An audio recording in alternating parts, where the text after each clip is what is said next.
Dejonai Carrington and Marina Mabrey finally experienced what many fans believe was a dose of their own medicine. The steal, Carrington takes it all the way. Is Kennedy Carter. That looks like it hurt. But let's go back for a moment, because this wasn't just another hard foul during a basketball game. For many fans, it felt like karma finally catching up with Carrington and Marina Mabrey. It all started earlier in the season during Game 1 of the first-round playoff series between the Indiana Fever and the Connecticut Sun. Less than 2 minutes into the game, Dejonai Carrington made contact with Caitlin Clark's face, poking her directly in the eye. Clark immediately fell to the floor in obvious pain, and the replay made the contact impossible to miss. Fans quickly questioned why such a dangerous play wasn't treated more seriously. The incident instantly became one of the biggest talking points of the playoffs, with many believing Clark had once again taken a hard hit without receiving the protection they expected from the officials. With no whistle.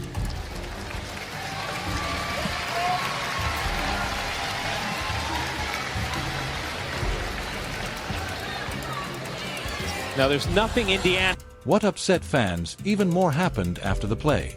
Instead of showing concern, Carrington appeared to laugh about the incident while sharing a moment with teammate Marina Mabrey on the court. Many viewers felt they were making light of Clark's injury rather than treating it like a serious situation. The controversy only grew weeks later when Carrington appeared on Instagram Live with her girlfriend and Fever player Nalissa Smith. During the stream, she jokingly recreated the eye poke incident with a smile, something that immediately spread across social media. While some people dismissed it as harmless humor, Clark supporters saw it very differently. To them, it looked like further disrespect toward one of the league's biggest stars and only increased the frustration surrounding everything that had happened. Ow! Oh, I'm sorry. You poked me in the eye. The tension didn't stop there.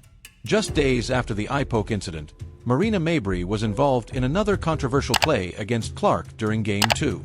While attempting to block a shot, Mabrey struck Clark across the face with heavy contact. The replay made the collision look severe, and even the game commentator reacted immediately, saying it was clearly a foul. Fans flooded social media questioning how such obvious contact escaped a stronger penalty. Many argued that if a similar play had happened in the NBA, officials would have almost certainly upgraded it to a flagrant foul.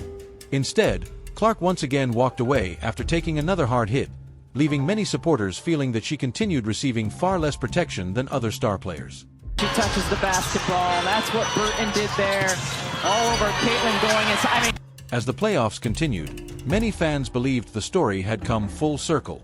During Game 2 of the semifinals, Dejonai Carrington attacked the basket with a clear path to the rim, looking ready to finish an easy score. But Minnesota's Kayla McBride stepped in and delivered a strong physical foul that sent Carrington crashing hard onto the floor.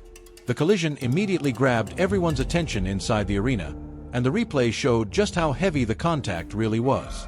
For many viewers, the moment carried extra meaning because it involved the same player who had been heavily criticized for her treatment of Caitlin Clark earlier in the postseason. Social media quickly filled with comments from fans saying that karma had finally caught up with Carrington. Whether people viewed it as simple basketball or poetic justice, the timing made the moment impossible to ignore. The drama didn't stop with Carrington. Just a short time later, Marina Mabrey found herself in a nearly identical situation. While trying to defend another aggressive drive by McBride, Mabrey absorbed a powerful elbow that knocked her backward and left her lying on the court for several moments. The arena fell quiet as trainers checked on her before she eventually got back to her feet. Once again, Clark supporters flooded social media, pointing out the similarities between what Mabrey was experiencing and what Caitlin Clark had endured only weeks earlier. Many believed the basketball world had a strange way of balancing itself. Then, in another game, Mabrey was involved in yet another physical incident, this time against Chicago Sky guard Chendi Carter. Carter attacked the play with full force and delivered a hard hit that sent Mabrey to the floor once again.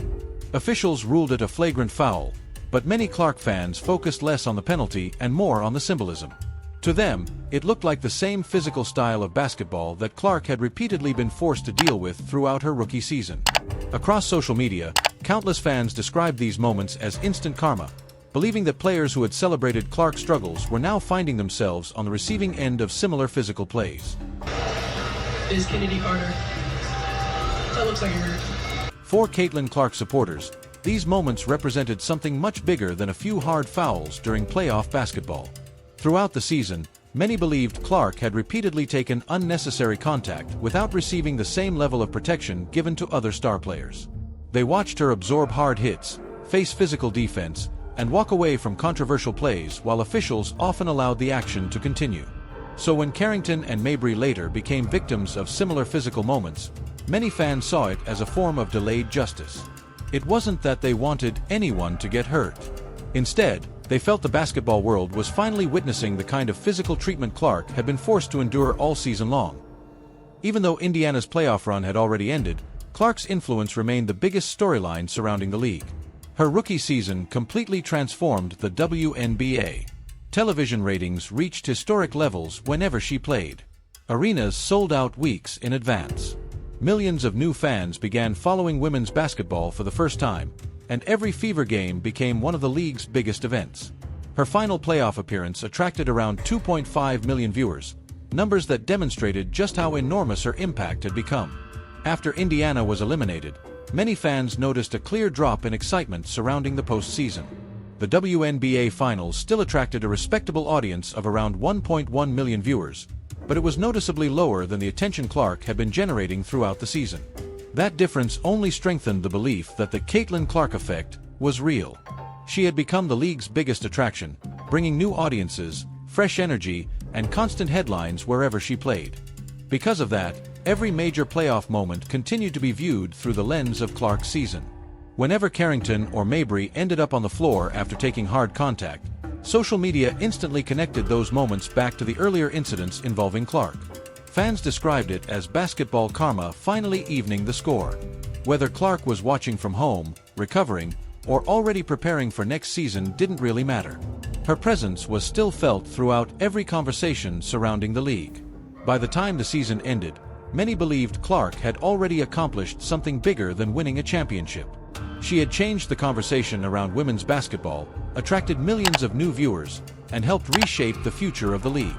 For her supporters, the season became a reminder that respect matters, and sometimes the game has its own way of balancing the scales.